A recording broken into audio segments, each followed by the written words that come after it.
মঙ্গলবার সকালে এমপি, বিকালে মন্ত্রিসভার শপথ। অনুষ্ঠানে মোদীকে প্রধান উপদেষ্টার আমন্ত্রণ। নবনির্বাচিত এমপিদের বরণে প্রস্তুত হচ্ছে সংসদ ভবন, থাকছে কঠোর নিরাপত্তা ব্যবস্থা। ৩২ আসনের ফল নিয়ে আইনি লড়াইয়ে যাবে ১১ দল। ভোট পুনর্গণনার আগে শপথ বন্ধের আহ্বান। ডিএসইতে প্রথম ২ ঘণ্টায় বিএনপি সংশ্লিষ্ট শেয়ারে বড় উত্থান, জামায়াত সংশ্লিষ্টদের পতন। মধ্যপ্রাচ্যে দ্বিতীয় বিমানবাহী রণতরী পাঠালো যুক্তরাষ্ট্র। ইরানের সরকার পরিবর্তন চান ট্রাম্প। স্বাগত জানাচ্ছি দ্য বিজনেস স্ট্যান্ডার্ডের নিয়মিত আয়োজন টিভিএস রাত ৮টার সংবাদে। সঙ্গে আছি তামান্না খন্দকার। দেখছিলেন সংবাদ শিরোনাম, এবার বিস্তারিত। আগামী মঙ্গলবার সকালে নবনির্বাচিত সংসদ সদস্যদের শপথ। একই দিন বিকালে নতুন মন্ত্রিসভার শপথ গ্রহণ অনুষ্ঠিত হবে বলে জানিয়েছেন আইন, বিচার ও সংসদ বিষয়ক উপদেষ্টা ডক্টর আসিফ নজরুল। তিনি বলেছেন, সকাল ১০টায় জাতীয় সংসদ ভবনে নবনির্বাচিত সংসদ সদস্যদের শপথ পাঠ করানো হবে।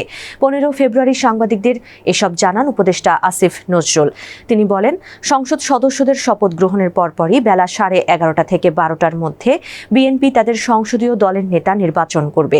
ঐতিহ্যগতভাবে বঙ্গভবনে মন্ত্রিসভার শপথ অনুষ্ঠান হলেও এবার তা জাতীয় সংসদ ভবনের দক্ষিণ প্লাজায় বিকাল 4টায় অনুষ্ঠিত হবে। এদিকে শপথ অনুষ্ঠানে ভারতের প্রধানমন্ত্রী নরেন্দ্র মোদীকে আমন্ত্রণ জানিয়েছেন প্রধান উপদেষ্টা ডক্টর ইউনূস। ১৫ তারিখে দিল্লির একটি কূটনৈতিক সূত্র বিষয়টি নিশ্চিত করেছে ইউএনবিকে। নবনির্বাচিত সংসদ সদস্যদের স্বাগত জানাতে প্রস্তুত করা হচ্ছে জাতীয় সংসদ ভবনকে। সংসদ ভবনের দক্ষিণ প্লাজায় শপথ অনুষ্ঠান সহ চলছে অধিবেশনের প্রস্তুতির কাজ। সংসদ ভবন সূত্র জানিয়েছে, নবনির্বাচিত সংসদ সদস্যদের জন্য জাতীয় সংসদ ভবন নতুনভাবে সাজানো হচ্ছে। ভবনের অভ্যন্তরে চলছে ধোয়া মোছার কাজ। গণ অভ্যুত্থানের সময় যেসব অংশ ক্ষতিগ্রস্ত হয়েছিল মেরামত করা হচ্ছে সেগুলো। ১৭ ফেব্রুয়ারি সকালে জাতীয় সংসদ ভবনের দক্ষিণ প্লাজায় নবনির্বাচিত সংসদ সদস্যরা শপথ গ্রহণ করবেন। এরপর বিকালে তারেক রহমানের নেতৃত্বে বিএনপির নতুন মন্ত্রিসভাও সংসদের দক্ষিণ প্লাজায় শপথ নেবে। এদিকে শপথ গ্রহণকে কেন্দ্র করে কঠোর নিরাপত্তা ব্যবস্থা গ্রহণ করা হবে বলে জানিয়েছে পুলিশ।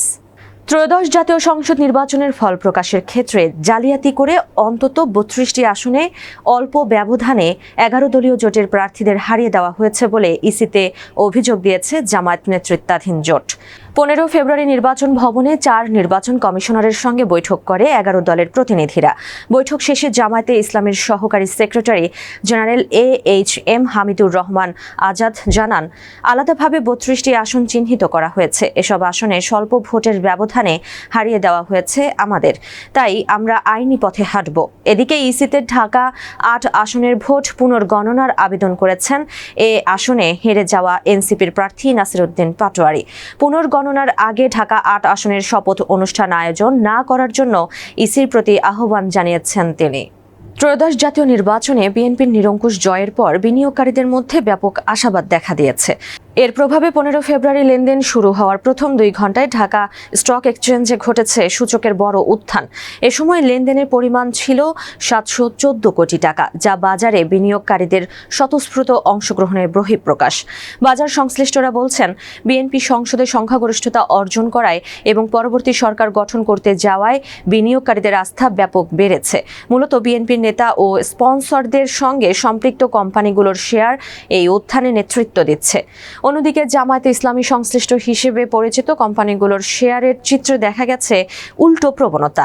ইসলামী ব্যাংক বাংলাদেশের শেয়ারের দাম ২.৩% কমে ৫০.৯ টাকায় নেমেছে। এছাড়া ইবনে সিনা ফার্মাসিউটিক্যাল ইন্ডাস্ট্রিজের শেয়ারের দাম ২.৪% কমে হয়েছে ৩৩৮ টাকা। ইরানের সম্ভাব্য শাসন ব্যবস্থা পরিবর্তনের বিষয়টিকে স্বাগত জানিয়েছেন মার্কিন প্রেসিডেন্ট ডোনাল্ড ট্রাম্প। ঘোষণা দিয়েছেন, শীঘ্রই মধ্যপ্রাচ্যে উপস্থিত হবে বিশাল সামরিক শক্তি। একই সময়ে ওই অঞ্চলে আরেকটি বিমানবাহী রণতরী পাঠিয়েছে পেন্টাগন। ট্রাম্পের এই সামরিক পদক্ষেপ এবং কঠোর হুঁশিয়ারি এমন সময় এলো যখন ওয়াশিংটন ও তেহরান সম্পর্ক পুনরুজ্জীবিত করার চেষ্টা করছে।